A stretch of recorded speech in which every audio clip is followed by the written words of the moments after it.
प्यारे विद्यार्थियों, doctor Seema Mishra holy cross women's college से हूँ। आप सबको मेरा प्यार भरा नमस्कार।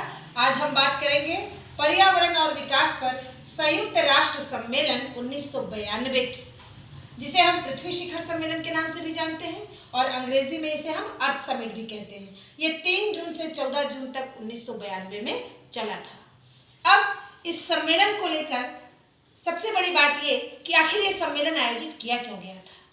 तो संपोषित विकास की बात चल रही थी, साथ ही साथ पर्यावरण प्रदूषण बढ़ रहा था औद्योगिक विकास की वजह से, और ऐसी चिंता व्यक्त की जा रही थी कि अगर इसी तरह से प्रदूषण बढ़ता गया तो कहीं ऐसा ना हो कि पेड़ पौधे, वन्य प्राणी, इन सब की प्रजातियां और मनुष्य को भी इससे खतरा था, तो ये इनकी सब की प्रजातियां कहीं नष्ट ना होने लगे। इस वजह से आवश्यकता महसूस की गई एक बड़े व्यापक सम्मेलन की, जिस पर पर्यावरण से संबंधित बिंदुओं पर बातचीत की जाए।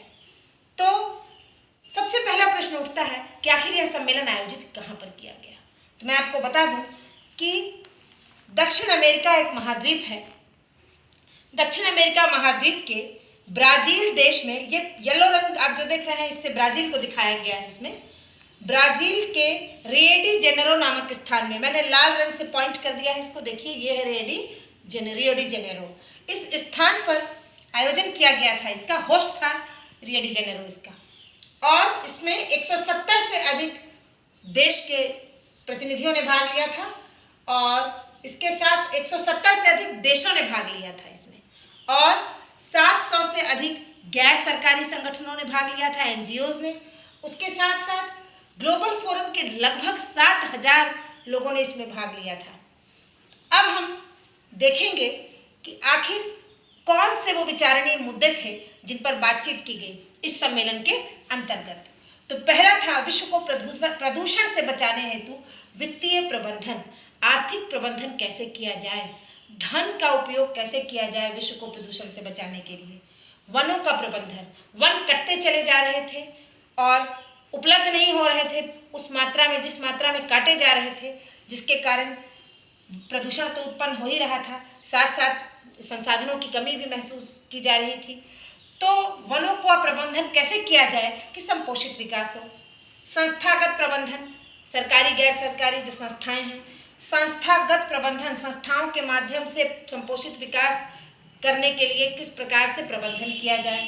तकनीकी का अंतरण, एक देश दूसरे देश को टेक्नोलॉजी सिखाए, अंतरण करे, प्रदान करे तकनीकी शिक्षा और टेक्नोलॉजी एक दूसरे से ले देश, तो उसका प्रयोग किया जाए किसके लिए, पर्यावरण को सुरक्षित करने के लिए और देशों के विकास के लिए। जैविक विविधता हमें बड़ा कठिन लगता है सुनने में, लेकिन अगर सामान्य शब्दों में समझने की कोशिश करें तो किसी भी जगह पर पाई जाने वाली पशु पक्षियों, वनस्पतियों, इन सब की विभिन्न प्रजातियां जैविक विविधता है। जैविक विविधता को कैसे बचाया जाए, प्रजातियां जो खतरे में हैं उनको नष्ट होने से, पौधों की, जीव जंतुओं की, उनको कैसे बचाया जाए। पोषणीय विकास, कई बार मैंने आपको बताया है, संसाधनों का नियोजित करके, उनको प्रबंधित करके, उनका प्रयोग करके विकास कार्य को अंजाम देना। अब हम देखेंगे कि इस सम्मेलन में एक संधि पर सहमति बनी राष्ट्रों की, जिसे नाम दिया गया United Nations framework convention on climatic change. U for United, N for Nations, F for Framework, C for Convention on, फिर C for Climatic and C for Change। अब हम देखेंगे इतना बड़ा सम्मेलन था, विकसित देशों ने भी पार्टिसिपेट किया, विकासशील देशों ने भी पार्टिसिपेट किया, तो दोनों प्रकार के देशों की अपनी अपनी रिक्वायरमेंट, अपनी अपनी नीड, अपने अपने कार्यक्रम। तो स्वाभाविक था कि कई मुद्दों पर तो सहमति बनी, लेकिन कुछ मुद्दों पर सहमति नहीं बन पाई। तो अब हम चर्चा करेंगे उन मुद्दों पर जिन मुद्दों पर इस सम्मेलन में विकसित और विकासशील देशों के बीच सहमति नहीं बन पाई, उन मुद्दों पर विचार करेंगे। तो पहला मुद्दा है वो हरित गैसों का उत्सर्जन। विकसित देशों का कहना था कि हम 2005 तक 50% हरित गृह गैसें जैसे कार्बन डाइऑक्साइड और मीथेन वगैरह का उत्सर्जन कम कर देंगे, लेकिन विकासशील देशों का कहना था कि हम ऐसा नहीं कर पाएंगे क्योंकि इससे हमारे विकास कार्यों में बाधा पहुंचेगी। वन के मामले में भी यही था। विकसित देश कहते थे कि उष्णकटिबंधीय देशों में जो वन पाए जाते हैं, यदि पेड़ गिरते हैं तो क्या करना होगा, यदि पेड़ गिरते हैं तो जो नियम बनाए गए हैं अभिसमय के द्वारा उसका पालन करने के लिए हर कोई बाध्य होगा। और विकासशील देशों का कहना था कि इसके संरक्षण के लिए प्रतिकर विकसित राष्ट्रों को देना होगा। और जनसंख्या के विकसित देशों का कहना था कि जितना भी ये दोहन हुआ है संसाधनों का, अति दोहन और ये प्रदूषण की समस्या उत्पन्न हुई है, इसका मुख्य कारण जनसंख्या और गरीबी है, इसलिए जनसंख्या को कम करना होगा। लेकिन विकासशील देशों का कहना था कि अब तक तो ज़्यादातर प्रयोग संसाधनों का विकास के लिए विकसित देशों ने किया है, इसीलिए उनके द्वारा ही समस्या को मुख्य रूप से जन्म दिया गया है। उसके बाद प्रौद्योगिकी का अंतरण, इस बारे में कहना था विकसित देशों का कि वाणिज्यिक प्रयोग किया जाना चाहिए प्रौद्योगिकी का, और प्रौद्योगिकी जो देश प्रदान करता है उसके लिए पे किया जाना चाहिए। और विकासशील देशों का कहना था कि हम प्रौद्योगिकी का प्रयोग ऊर्जा संरक्षण के लिए और प्रदूषकों को कम करने के लिए करना चाहते हैं, इसलिए हमें विकसित देशों को सस्ते दर पर प्रौद्योगिकी उपलब्ध कराना चाहिए। वित्त, धन की बात अब करें हम तो विकसित देशों का कहना था कि आज्ञापक अंशदान वित्त का नहीं होना चाहिए। इसका कहने का मतलब क्या है कि बाध्य नहीं किया जाना चाहिए। जिस प्रकार से अभी तक अंशदान, जिस प्रकार अभी तक वित्त प्रदान किया जाता रहा विश्व बैंक वगैरह के द्वारा, वही सुविधा जो है वो उपलब्ध होनी चाहिए। और विकासशील देशों का ये कहना था कि जब विकासशील देशों का कहना था कि वित्त जो है वो प्रतिकर जो है वो विकसित देशों द्वारा ऐसे कार्यक्रम बनाए जाने चाहिए कि प्रतिबद्धता पर्यावरण के संरक्षण के लिए वित्त प्रदान करने की होनी चाहिए, दृढ़ संकल्प होना चाहिए और लोकतंत्रात्मक कार्यवाही होना चाहिए और पारदर्शिता होनी चाहिए उन कार्यक्रमों में जो वित्त प्रदान करने के लिए निर्धारित किए जाए। उसके साथ ह्रास, तो विकसित देशों का कहना था कि अब तक जो कुछ भी हुआ भूत में, उस ह्रास को हम पूरा करने के लिए हम धन देने के लिए तैयार नहीं हैं। और विकासशील देशों का कहना था कि मुख्य रूप से विकसित देश ही संसाधनों के अतिदोहन और पर्यावरण को नष्ट करने के लिए जिम्मेदार हैं। आशा करती हूँ आपको ये सारे जो बिंदु हैं वो समझ में आ गए होंगे पूरी तरह से। ठीक है, अब हम आगे बढ़ेंगे। यहाँ पर एक चीज और बता दूं, वन के लिए विकासशील देशों का यह भी कहना था कि यदि प्रजातियों का किसी प्रयोग किया जाता है शोध कार्य वगैरह के लिए, तो जहां से प्रयोग किया जाता है उसको भी लाभ में हिस्सेदार बनाया जाना चाहिए। अब हम आगे चलते हैं और अब हम देखेंगे कि सम्मेलन की उपलब्धियां क्या क्या रही। सम्मेलन इतने बड़े पैमाने पर आयोजित किया गया तो इसमें क्या क्या उपलब्धियां रही। तो सबसे बड़ी उपलब्धि इसकी थी रियो घोषणा, जिसको हम इंग्लिश में बोलते हैं रियो डिक्लेरेशन। आपने नाम सुना होगा। मार्च 1992 में इसका प्रारूप तैयार हो गया था। ठीक है, और 14 जून 1992 को इस प्रारूप को स्वीकृत कर लिया गया। दोनों में अंतर है, प्रारूप का तैयार होना और उसका स्वीकृत किया जाना। उसके बाद रियो घोषणा के अलावा और महत्वपूर्ण उपलब्धियां रही। एजेंडा 21, ये बहुत इंपॉर्टेंट है सब, ये आप प्रतियोगी परीक्षाएं भी देंगे तो आपको बहुत काम आएगा। जलवायु का परिवर्तन अभिसमय, वन सिद्धांत। अब हम चलेंगे, कहां पर चलेंगे? अब हम रियो घोषणा में। सबसे पहले तो इस पूरे सम्मेलन में जो सारा कुछ तय किया गया उसको 27 सिद्धांतों के माध्यम से बताया गया रियो घोषणा में। मार्च 1992 में इसका जैसा प्रारूप बनाया गया था बिल्कुल ठीक वैसा ही प्रारूप उसका स्वीकृत कर लिया गया 14 जून 1992 को, और उसमें 27 सिद्धांत शामिल किए गए जो मैं आपको बताऊंगी। पहला, पोषणीय सिद्धांत का केंद्र बिंदु मानव प्राणी है। मानव कहने का अर्थ क्या है कि पोषणीय सिद्धांत यानी संसाधनों का प्लान्ड यूज, उनका योजना के साथ प्रयोग करना इसलिए जरूरी है क्योंकि इस पूरे पर्यावरण का केंद्र बिंदु कौन है? मानव, क्योंकि मनुष्य ही सारे संसाधनों का प्रयोग मुख्य रूप से करता है। अपनी देश का विकास करने के लिए, अपनी जगह को आगे बढ़ाने के लिए। फिर राज्य की प्रभुसत्ता एवं दायित्व संबंधी सिद्धांत। राज्य की प्रभुसत्ता और दायित्व संबंधी सिद्धांत क्या है कि आपकी प्रभुसत्ता बनी रहेगी, अपने क्षेत्रों में आने वाले संसाधनों का प्रयोग आप कर सकते हैं, किंतु आपको इस बात का ध्यान रखना पड़ेगा कि उनका इस तरह से प्रयोग नहीं करना है कि आपकी सीमा के बाहर जो क्षेत्र आ रहे हैं उनमें व्याप्त संसाधनों को कोई नुकसान पहुंचे। इस बात का आपको ध्यान रखना होगा। विकास की गारंटी का सिद्धांत कि विकास भी होगा, विकासशील देशों का भी, केवल विकसित देशों का नहीं, लेकिन संपोषित विकास होगा। पर्यावरण ऐसा रहेगा कि ऐसा माहौल व्यक्ति को मिलेगा कि वो विकास करने की स्थिति में रहे, पर्यावरण इस स्थिति में बना रहेगा। पोषणीय विकास संबंधी सिद्धांत। विकास कीजिए, राज्य विकास करेंगे, किंतु संपोषित विकास करेंगे, संसाधनों का अतिदोहन नहीं करेंगे। गरीबी उन्मूलन संबंधी सिद्धांत। गरीबी को हटाया जाए और गरीबी उन्मूलन सिद्धांत लाया गया कि जब गरीबी हटेगी, नए नए काम मिलेंगे लोगों को करने के लिए, तब पर्यावरण का विनाश भी जो है और उसका जो गलत तरीके का प्रयोग है वो भी रुकेगा। विकासशील एवं अल्प विकसित देशों की विशिष्ट प्राथमिकता संबंधी सिद्धांत। चूंकि विकसित देशों ने तो काफी प्रगति कर ली थी और विकासशील और अल्प विकसित देश प्रगति कर रहे थे, आगे बढ़ने की कोशिश में हैं, इसलिए उनकी प्रायोरिटी को स्थान मिलना चाहिए, उनको प्राथमिकता दिया जाए। उनको उपेक्षित करके कोई नीति नहीं बनाई जाएगी और ना ही कोई कार्यक्रम बनाया जाएगा और ना ही उसको फॉलो किया जाएगा। पृथ्वी की पारिस्थितिकी, जीव जंतु, मनुष्य, पेड़ पौधे, इन सब के संरक्षण को ध्यान में रखकर नीतियां बनाई जाएंगी और नीतियों का अनुपालन भी किया जाएगा। जनसांख्यिकी नीति से संबंधित सिद्धांत। जनसांख्यिकी नीति यानी कहाँ जनसंख्या कम है, कहाँ ज़्यादा है, और ऐसे प्रतिमान को महत्व नहीं दिया जाएगा जो जनसंख्या को, जो मनुष्य को नुकसान पहुंचाने वाले हों।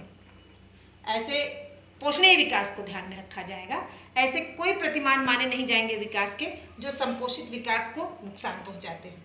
वैज्ञानिक एवं प्रौद्योगिकी ज्ञान संबंधी सिद्धांत। देश, विभिन्न राज्य आपस में एक दूसरे को विकास के लिए टेक्नोलॉजी प्रोवाइड कराएंगे, तकनीकी ज्ञान देंगे, पर्यावरण की सुरक्षा से संबंधित चीज़ों को समझाने में, उनको आगे बढ़ाने के लिए न्यू टेक्नोलॉजी प्रोवाइड कराएंगे, आपस में एक दूसरे को ज्ञान तकनीकी का बांटेंगे। उसके बाद पर्यावरणीय समस्याओं के समाधान से संबंधित सिद्धांत।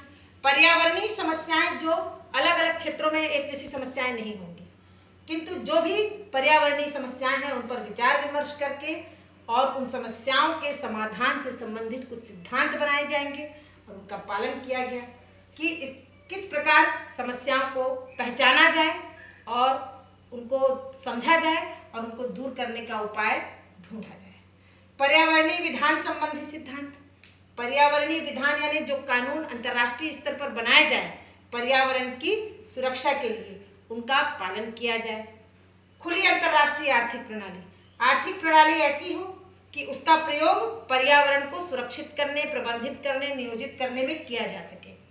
राष्ट्रीय अंतर्राष्ट्रीय विधि विकास में राज्यों की भूमिका सिद्धांत। अपने देश के लेवल पर और इंटरनेशनल लेवल पर ऐसे कानून बनाए जाएं जो पर्यावरण की सुरक्षा और विकास दोनों को ध्यान में रखकर निर्मित किए गए हों, उनका पालन किया जाए। अब पर्यावरणीय ह्रास एवं स्वास्थ्य हेतु हानिप्रद कार्यों को हतोत्साहित करने का सिद्धांत। कहने का अर्थ कि हमें विकास ऐसा नहीं करना है कि पर्यावरण का अवनयन हो, प्रदूषण बढ़े, तो इस प्रकार के जो हानिप्रद कार्य हैं उनको हतोत्साहित करने का मतलब उनको महत्व ना दिया जाए, उनको उपेक्षित किया जाए, उनको न करने के लिए कहा जाए। पर्यावरणीय संरक्षण हेतु सावधानी नीति सिद्धांत। कई बार पर्यावरण में ऐसे समस्याएं उत्पन्न हो जाती हैं कि जिन पर ध्यान देना बेहद आवश्यक हो जाता है। कुछ पर्टिकुलर क्षेत्र में कई बार ऐसी समस्याएं उत्पन्न होने को रहती हैं जिसमें सावधान करने की आवश्यकता होती है। तो सावधानी नीति संबंधी सिद्धांत, जब देखा जाए कि भाई सावधान रहने की, अलर्ट रहने की आवश्यकता है इस समस्या से निपटने के लिए पर्यावरणीय, तो इस प्रकार से कुछ कार्यक्रम तय किए जाएं, नीतियां बनाई जाएंगी। पर्यावरणीय लागत के अंतर्राष्ट्रीय से संबंधित उपबंध। पर्यावरण लागत का मतलब होता है जो भी क्या कहना चाहिए, जो डॉक्यूमेंट दस्तावेज निर्धारित किए जाएं, अंतर्राष्ट्रीय कुछ उपबंध बनाए जाएं पर्यावरणीय लागत के अंतर्राष्ट्रीय से संबंधित, यानी कि जो कुछ भी ऐसा लगता है कि नियम कानून बनाने की आवश्यकता है, और कुछ लागत का अर्थ होता है कुछ उसमें जो भी धन या अर्थ लगेगा वो लागत होता है। तो इस प्रकार की लागत जो पर्यावरण को सुरक्षित और प्रबंधित करने के लिए है, अंतर्राष्ट्रीय स्तर पर या राष्ट्रीय स्तर पर जो उपबंध बनाए जाएंगे उन नियमों का पालन करना। पर्यावरणीय प्रभाव के मूल्यांकन से संबंधित सिद्धांत, पर्यावरणीय प्रभाव जो कुछ कार्यक्रम चल रहे हैं उन पर नजर रखा जाएगा राज्यों के द्वारा कि क्या उनका पर्यावरणीय प्रभाव पड़ रहा है, पर्यावरण पर उनका क्या प्रभाव पड़ रहा है। यदि कुछ गलत प्रभाव पड़ रहा है तो उसे हटा देना पड़ेगा उस कार्यक्रम को। प्राकृतिक विनाश की सूचना देने से संबंधित सिद्धांत, जिसको हम फॉरकास्ट बोलते हैं, यदि जिन क्षेत्रों में प्राकृतिक प्रकोप ज़्यादा है तो और ऐसा लगता है कि प्राकृतिक विनाश होने को है तो उसके लिए लोगों को सूचनाएं देना या सूचना दे देना कि आप अपने को यहाँ से विस्थापित कर लीजिए, और क्योंकि यहाँ पर आशंका है कि कुछ प्राकृतिक प्रकोप जो है वो आने वाला है, आपको नुकसान पहुँच सकता है, ताकि वो अपने आप को सेव कर सके। सीमा पार प्रतिकूल पर्यावरणीय प्रभाव वाले क्रियाकलापों की अधिसूचना से संबंधित सिद्धांत, इसका मतलब है कि कई बार ऐसा होता है कि जब हम अपने यहाँ संसाधनों का प्रयोग कर रहे हैं तो हमें यदि ऐसा इंडिकेशन मिलने लगता है कि हमारी सीमा के पार भी हमारे इस प्रयोग का गलत प्रभाव, हमारी सीमा के पार जो संसाधन हैं उन पर इसका गलत प्रभाव पड़ सकता है, तो हम आगाह कर सकते हैं दूसरे देश को कि सावधान होने के लिए कि हम जो ये काम कर रहे हैं हमको महसूस हो रहा है ऐसा कि आपके संसाधनों पर इसका प्रभाव पड़ सकता है, तो हम उनको इनकी जानकारी देते रहेंगे। पर्यावरण में महिला सहयोग, महिलाओं को आगे बढ़ने के लिए अवसर दिया जाएगा, उनका सहयोग लिया जाएगा पर्यावरण को सुरक्षित करने में। युवा वर्ग का सहयोग लिया जाए, अपने देश के लोग, समुदाय के लोग, कम्युनिटी के लोग, हमारे आसपास के लोग अपनी स्थानीय समस्याओं को समझ सकते हैं कि पर्यावरण से संबंधित स्थानीय समस्या क्या है, क्योंकि जो जहाँ पर रह रहा है वहाँ की समस्या से भली भांति परिचित होता है, अवगत होता है, उनका सहयोग लिया जाए। उपेक्षित लोगों के, जो उपेक्षित कहने का मतलब जिनको अभी तक इम्पोर्टेंस नहीं मिली थी पर्यावरण की सुरक्षा में, उन वैसे वर्ग का प्रयोग किया जाए पर्यावरण की सुरक्षा में। युद्ध की स्थिति में भी अंतर्राष्ट्रीय नियम कानूनों का और पर्यावरण की सुरक्षा को ध्यान में रखा जाए। शांति, विकास और पर्यावरण के परस्परावलंबन का सिद्धांत, शांति, विकास और पर्यावरण ऐसे मुद्दे हैं जो आपस में परस्पर हिल मिलकर कार्य करने से ही उसकी सुरक्षा पॉसिबल हो सकती है। विवाद निराकरण के समय संयुक्त राष्ट्र का जो चार्टर है उसके अनुसार ही मैनेजमेंट किया जाए, विवाद का निराकरण किया जाए।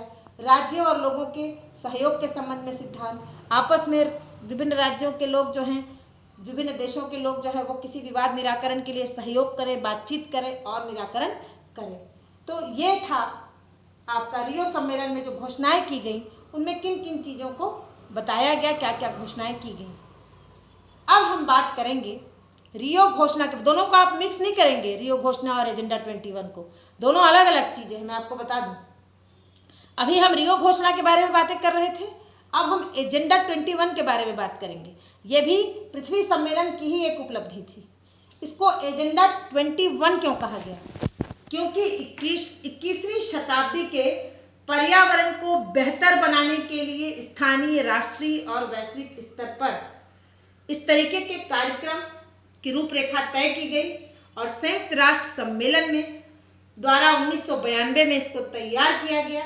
ये बहुत बड़ा दस्तावेज है और इसके बाद फिर इसमें 1990 से 1992 के मध्य आयोजित जो बैठकें हुई, लगातार मीटिंग्स हुई, उनमें इसको तैयार किया गया। आपको एक बार फिर रिपीट कर रही हूँ, 21वीं शताब्दी के पर्यावरण को बेहतर बनाने के लिए किया गया था, इसमें रूपरेखा तय की गई थी, इसलिए इसको एजेंडा 21 कहा जाता है।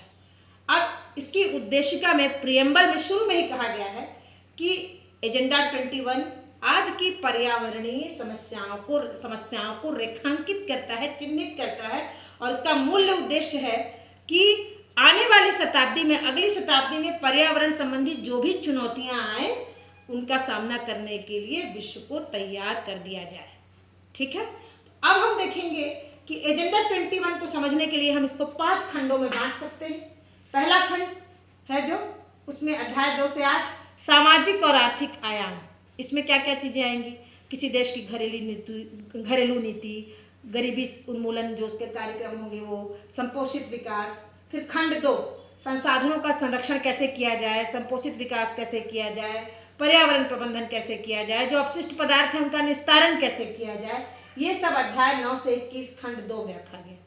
खंड 3, प्रमुख समूहों की भूमिका, क्या एनजीओज, गैर सरकारी संगठन, औद्योगिक संगठन, कृषि समूह, ये सब कैसे, अगर विद्यार्थी हैं, कोई युवा लोग हैं, उनका प्रयोग कैसे किया जाए।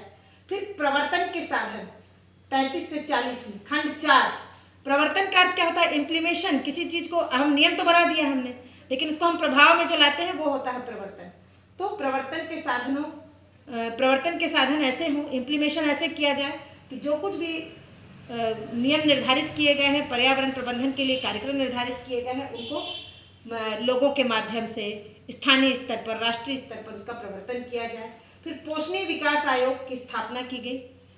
संपोषित विकास के लिए पोषणीय विकास आयोग, जो किस लिए काम करेगा कि संपोषित विकास कैसे संपन्न किया जाए, इस क्षेत्र में कार्य करेगा।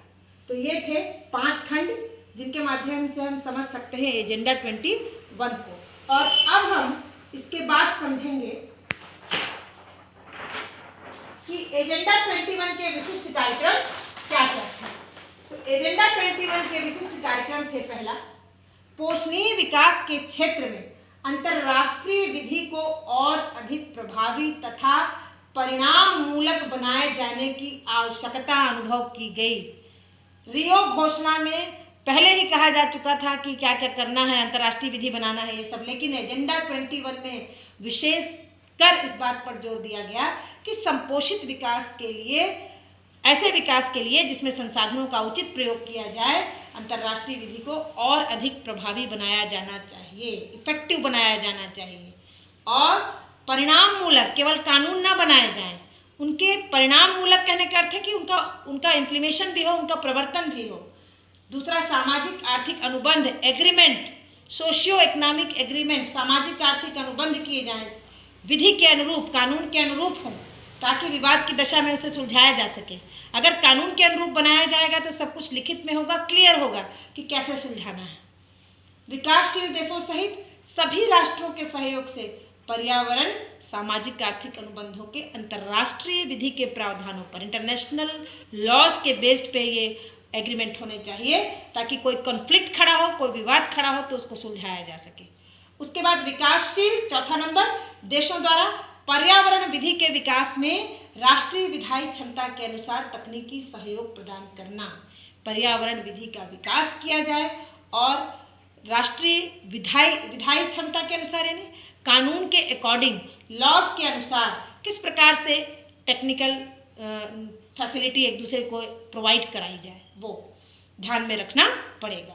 फिर 5वां, पोषणीय विकास से संबंधित संपोषित विकास, कि संसाधनों का सही प्रयोग करके विकास करना, संबंधित जो अंतर्राष्ट्रीय कानून संपोषित विकास से संबंधित जो अंतर्राष्ट्रीय कानून बनाए जाएंगे, उनमें विधि के प्रगतिशील विकास की, प्रगतिशील कहने का अर्थ होता है कि कोई भी कार्य जो है वो प्रगति की ओर चले। संहिताकरण, कोड, उनको संकलित करना के प्रयास किए जाएं, ताकि लोगों को जब देखना हो कि क्या कैसे करना है, कोई विवाद खड़ा हो जाए तो वे उसको देख करके समझ सकें कि कानूनी तरीके से इस विवाद को कैसे सुलझाया जा सकता है। और इसका परिणाम ये हुआ एजेंडा 21 लाने का कि राष्ट्रों ने अपनी स्थानीय परिस्थितियों के अनुरूप अपने लोकल लेवल पर अलग अलग कार्यक्रम बनाया, कार्यक्रम 21 बनाया, और वर्ष 1995 तक 75 देशों ने किसी न किसी रूप में इसको लागू कर दिया। तो आशा करती हूँ आगे और हम पढ़ेंगे। अभी पृथ्वी सम्मेलन समाप्त नहीं हुआ है, इससे जुड़ी और भी बातें हैं जो हम आगे करेंगे, लेकिन आज के लिए बस इतना ही। धन्यवाद। घर पर रहें, सुरक्षित रहें।